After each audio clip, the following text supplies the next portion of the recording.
नमस्कार मु दीप्ति आपण मानकु स्वागत करुछि मो चैनल दीप्तिस फूड क्लब को।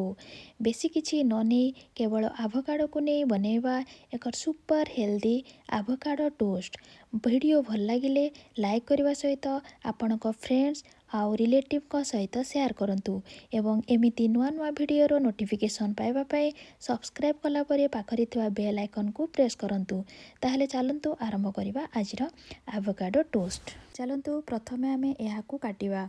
एहाकू सबु साइड रो आमे भल भाबरे काटि सारला परे एहार मझिरे थिबा मंजी को आमे बाहर कर देबा। एहार मंजी मध्य बहुत भल भाबरे बाहरी आसी थाए। एबे एहाकू काटि सारला परे एहाकू आमे एक स्पून साहाय्य एहार पल्प को बाहर कर देबा। एहार पल्प मध्य बहुत भल भाबरे बाहरी आसी थाए। तो सब बळे मने रखिथिबे जेबे भी आपण आभोकाडो किनिबा पई जिवे सब बळे ग्रीन कलर रो आभोकाडो केबे आनिबा पई चेष्टा करिवे नै, कारण ग्रीन कलर केबे पाचि न थाए।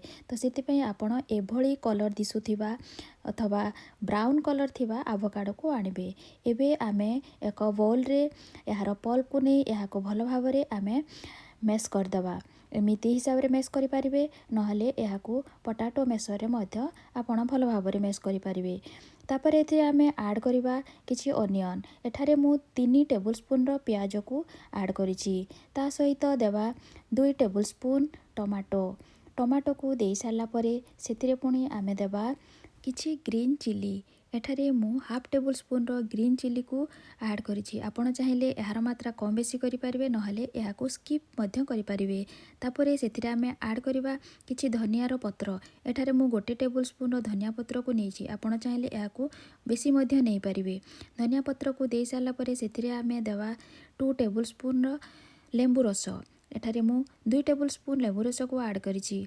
एबे सेथिरे आमे देबा स्वाद अनुसार लुण को देई सारला परे आमे सेथिरे देबा किछि गोलमरिच गुंड आउ ए सब को देई सारला परे आमे एहाको भल भाबरे मिक्स कर देबा। एहाको भल भाबरे मिक्स कर सारला परे एहाको रखि देबा एक साइड रे। तापरे जिबा आमे तार नेक्स्ट प्रोसेस को जिबा पूर्वरु प्रथमे आमे गैस को ऑन करिबा।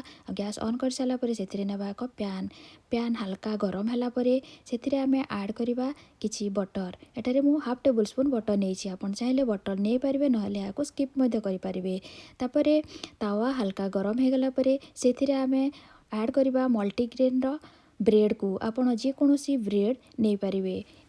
एबे आमे ब्रेड को लो मीडियम फ्लेम रे दी साइड रो क्रिस्पी हेबा पर्यंत सेकी नेबा। एबे देखंतु हमर ब्रेड भल भाबरे क्रिस्पी होई सारछि।